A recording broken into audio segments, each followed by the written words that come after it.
A recently passed initiative in Portland ensures the arts are taught in our elementary schools. But what's happening in our outlying communities? So glad you're with us on Comcast Newsmakers. I'm Ken Ackerman. Joining us is Marna Stalcup. She is the program director of the Right Brain Initiative program. Thanks so much for being with us. It's my pleasure. Tell me what's happening in Portland that is really changing the tide of programs being cut, bands being cut in our schools. Well, as you said, this recently passed ballot measure approved by 62% of the voters is ensuring that our K-5 students have regular access to art and music teachers as part of their education.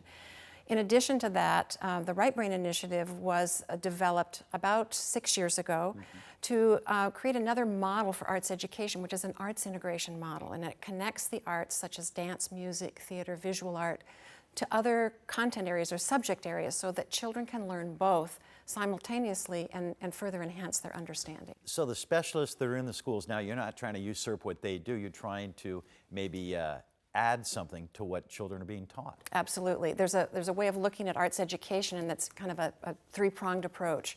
One is the skills and understanding that those art specialists bring. They've trained for that. They teach students the techniques of an art form.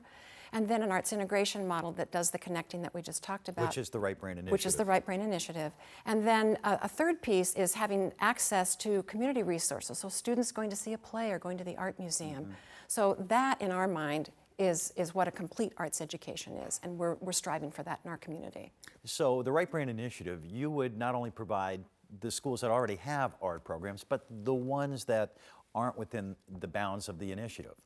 Correct. So we serve the Tri-County region of the Portland Metropolitan Region. We are a program of the Regional Arts and Culture Council. So we essentially serve the RAC footprint of the three counties here. So we're in outlying communities and outlying municipalities too, and working with those school districts. In the end, when we're fully implemented, we'll be in 25 school districts serving 110,000 children. And give me an idea as to what's going to happen. So one of your people, one of your artists goes into a school. What is a program like? So what happens is a school decides an art form that they are interested in having their children learn about. They contact an artist. We vet those artists through an application process. And the artist comes in and works side by side with the teacher. They plan together. So we really see this as a shared delivery model. So they plan together, they teach together, and then they reflect upon their work. And it's all based upon the learning needs of those particular children that are in front of them. So that's unique in terms of the amount of thinking and planning and extension of the work. So give me an idea of planning and what is the culmination of that planning.